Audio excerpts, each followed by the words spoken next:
Welcome to Shankar's bio corner అండి.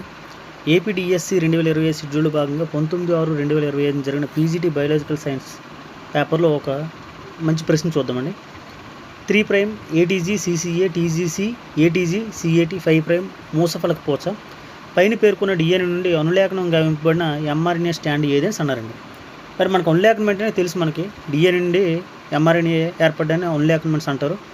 కాబట్టి ఈ ప్రశ్న అనేది ఏంటంటే, మొదట డిఎన్ఏ స్టాండ్లోనే ఏమొచ్చి మూసఫలక పోచ గురించి ఇవ్వడం జరిగింది.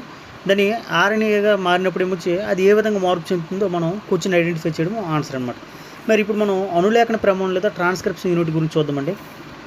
డిఎన్ఏలో ఉన్న 3 ప్రదేశాల సంకలనాన్ని ఒక ట్రాన్స్క్రిప్షన్ యూనిట్ లేదా అనులేఖన ప్రమాణం అంటారు. ఆ 3 ఏంటంటే ప్రమోటరు, తర్వాత స్ట్రక్చరల్ జీన్ లేదా నిర్మాణాత్మక జన్యువు, ఇంకోటి టెర్మినేటర్.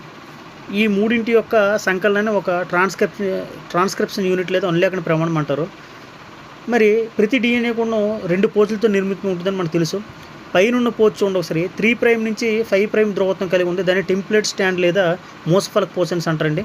కింద నుండి స్టాండ్ కానీ చూసుకుంటే నుంచి 5', 3'తో కూడుకుని ధ్రువత్వం కలిగిన ఈ పోచు నుంచి కోడింగ్ స్టాండ్ లేదా సంకేత పోచ అని పిలవడం జరుగుతుందండి. మరి ఈ 2 పోచుల మధ్య కూడా నుంచి డిఎన్ఏలు ఏమించి నత్రజన క్షారజాతలు ఏమించి హైడ్రోజన్ బంధాలతో నిర్మితమై ఉంటాయి. మరి ఆ నైట్రోజన్ బేసెస్ నత్రజన క్షారజాతలు కానీ చూసుకునే ప్యూరిన్లు మరియు పిరమిడిన్లు అండి. ప్యూరిన్లు అంటే ఏంటంటే అవి అడినిన్ మరియు గ్వానిన్. పిరమిడిన్లు ఏంటంటే సైటోసిన్, థైమిన్, యురాసిల్ అండి. డిఎన్ఏలోను ఆర్ఎన్ఏలోను ఏమించి మూడింటిలో కూడా అడినిన్, గ్వానిన్, సైటోసిన్ కామన్గా ఉంటుందండి. డిఎన్ఏలో అయితే థైమిన్ ఉంటుంది, ఆర్ఎన్ఏలో అయితే యురాసిల్ ఉంటుందండి. ఈ రెండింటిని బట్టి ఇప్పుడు మనకి ఈజీగా డిఎన్ఏలో ఉండే మూసఫలక పోచ యొక్క నిర్మాణం అనేది ఎంఆర్ఎన్ఏలోకి అనులేఖనం గావింపబడినప్పుడు ఏ విధంగా మారుతుందో ఈజీగా మనం ఐడెంటిఫై చేయడానికి అవకాశం ఉంటుంది. చూడండి, ఇక్కడ డిఎన్ఏ ట్రాన్స్క్రిప్షన్ గురించి ఇవ్వడం జరిగింది. ఇక్కడ పైన ఏమొచ్చి ఒక ఊహాత్మక అనుక్రమం ఇచ్చారు. చూడండి ఒకసారి, ఏటీజీ ఏజీటీ సిసిఏ ఏజీటీ అనేది అది కాస్త పైన ఏమొచ్చి మూసఫలక పోచ అండి. అది కింద ఉండేది ఏమొచ్చి సంకేత పోచ. అది మనకు తెలుసు.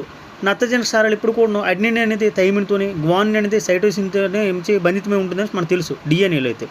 మరి ఇప్పుడు అది ట్రాన్స్క్రిప్షన్ లేదా అనులేఖనం జరిగింది కాబట్టి ఇప్పుడు మనకి ఇది ఆర్ఎన్ఏ కాబట్టి డిఎన్ఏలో అయితే అడినిన్ అనేది థైమిన్తో బంధితమై ఉంటుంది. కానీ అదే ఆర్ఎన్ఏలో అయితే అడినిన్ అనేది యురాసిల్తో బంధితమై ఉంటుందన్నమాట. దీన్ని ఆధారం చేసుకుని ఇప్పుడు మనం ఈ ప్రశ్నని చాలా ఈజీగా ఆన్సర్ చేద్దాం. చూడండి ఒకసారి. ఫస్ట్ ఆఫ్ ఆల్ ఇది 2 టైప్స్లో మనం దీనికి ఆన్సర్ చేయొచ్చండి. ఇప్పుడు మనకు ఆల్రెడీ తెలుసు, పైన ఇచ్చేది డిఎన్ఏ పోచ దాని మొత్తం కూడా. మరి కిందనేంటి ఇప్పుడు ఆర్ఎన్ఏ స్టాండ్ అడిగాడు. ఆర్ఎన్ఏ స్టాండ్ ఏంటంటే అసలు ఆర్ఎన్ఏ స్టాండ్లో థైమిన్కి బదులు యురాసిల్ ఉంటుంది. సో ఆ విధంగా అయితే ఇప్పుడు మనము 2 కానీ 4 కానీ అవుతుంది ఆన్సర్. సో ఈజీగా మనం ఐడెంటిఫై చేస్తాం.